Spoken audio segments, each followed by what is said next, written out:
Halo guys, di sini ada motherboard MSI MAG B365 Mortar. Mobo ini untuk prosesor Intel dengan soket LGA 1151 seperti Intel generasi 8 Kaby Lake Refresh, juga bisa untuk generasi 9 Coffee Lake, juga bisa untuk Pentium Gold atau Celeron. Selain prosesor yang saya sebut tadi, kamu harus ganti mobonya. Sesuai nama mobonya, ini menggunakan chipset Intel B365M.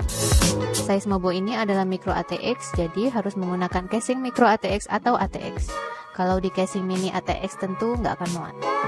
Dilihat dari fitur yang tertulis di box belakang, yang pertama, sudah terpasang pelindung untuk panel input atau outputnya. Yang kedua, diklaim LAN gaming yang akan cepat, aman, dan stabil saat mengantar data internet. Yang ketiga, Extended Heatsink Design. Ini berfungsi untuk pendingin komponen mobo yang bisa menjaga performa komputer. Dan bisa dibilang nama mortarnya berasal dari sini. Yang keempat yaitu Steel Armor. Ini berfungsi sebagai pelindung atau penguat untuk menahan pembengkokan VGA card di PCIe generasi 3 dengan 16 jalur data. Yang kelima, DDR4 Bus. Ini juga untuk mengoptimalkan sirkuit memori DRAM Extreme Memory Profiles atau XMP, disebut saja overclocking RAM. Yang keenam, EZD backlit untuk lampu indikator jika ada permasalahan pada pemasangan prosesor, RAM, VGA, dan kondisi booting. Yang ketujuh, Turbo M2 mendukung SSD M2 NVMe jalur PCIe generasi 3, bukan jalur SATA. Jadi ini bisa sampai kecepatan 32 GB per second. Yang kedelapan, Mystic Light Extension. Ini sudah mendukung untuk komponen yang memakai lampu LED RGB maupun LED rainbow atau LED pelangi.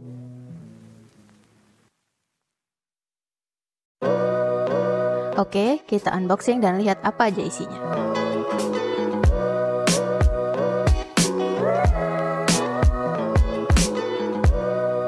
Yang pertama ada Mobo MSI B365M Mortar terbungkus plastik.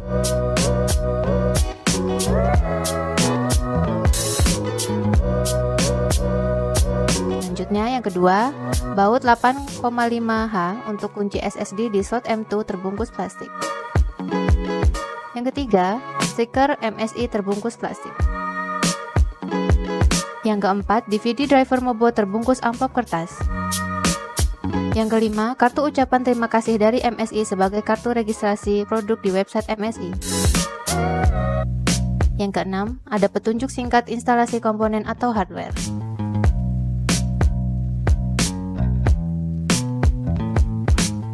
Selanjutnya yang ketujuh, buku panduan lengkap tentang spesifikasi pemasangan hardware, penggunaan BIOS, instalasi driver, dan sebagainya lengkap ada di sini.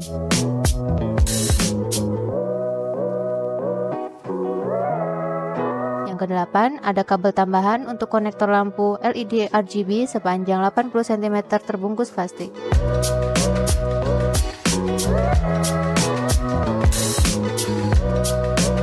Dan terakhir ada dua kabel SATA 6 GB per second terbungkus plastik, satu berbentuk lurus dan satunya berbentuk L.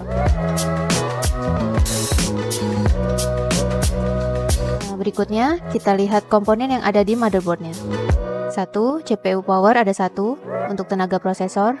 2. ATX power ada 1 untuk tenaga motherboard. 3. CPU socket untuk memasang prosesor dengan tipe soket LGA 1151. 4. CPU fan ada 1 dengan 4 pin. Support PWM.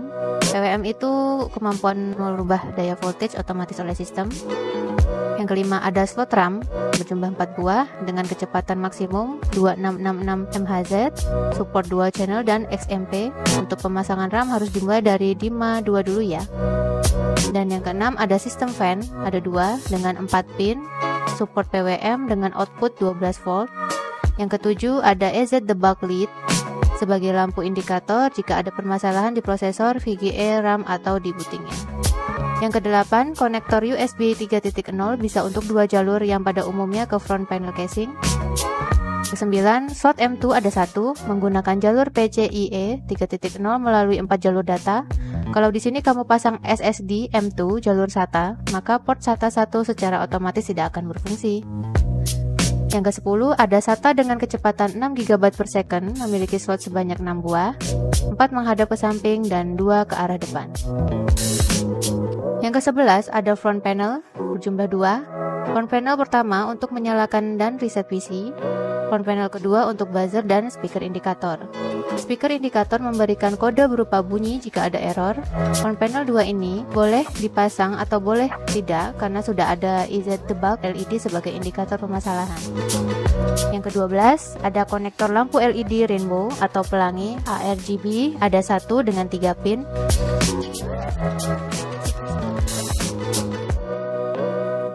Konektor USB 2.0 ada 2. Masing-masing konektor bisa 2 jalur, berarti bisa mendukung 4 USB 2.0 yang pada umumnya 2 USB 2.0. Ini akan diarahkan ke front panel casing.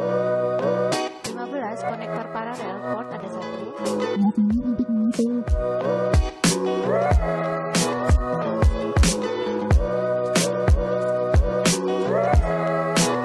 17. Konektor serial port ada 1, biasanya untuk memasang port bracket.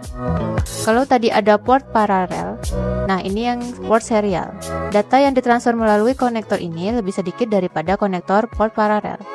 Port paralel dan serial ini secara umum sudah tergantikan dengan adanya port USB yang lebih mudah digunakan di berbagai device.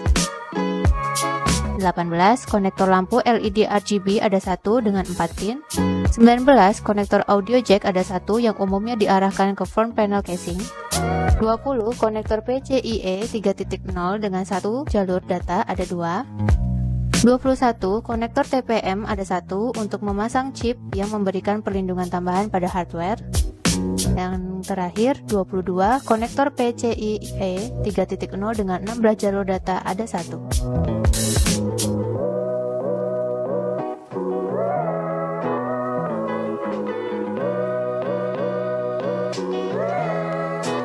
Berikutnya kita lihat panel penghubung yang ada di belakang. Desainnya berwarna hitam, ada logo MSI warna putih, dan ada 8 penghubung. Di antaranya yang pertama ada port mouse. Selanjutnya ada port LAN RJ45 Intel Gaming LAN dengan Intel i219V GB LAN. Yang ketiga ada konektor HD audio dengan channel 7.1 HD dengan audio bus. Yang keempat ada port keyboard. Yang kelima port USB 2.0 ada 2. Yang keenam, port HDMI. Jadi, display interface Mobo hanya menggunakan HDMI, tidak ada VGA lagi. Dan yang penting, jika menggunakan prosesor tipe F atau non-integrated graphic, maka harus memasang VGA card. Yang ketujuh, port USB generasi 3.1 tipe A ada 3. Dan yang terakhir, port USB generasi 3.1 tipe C ada 1.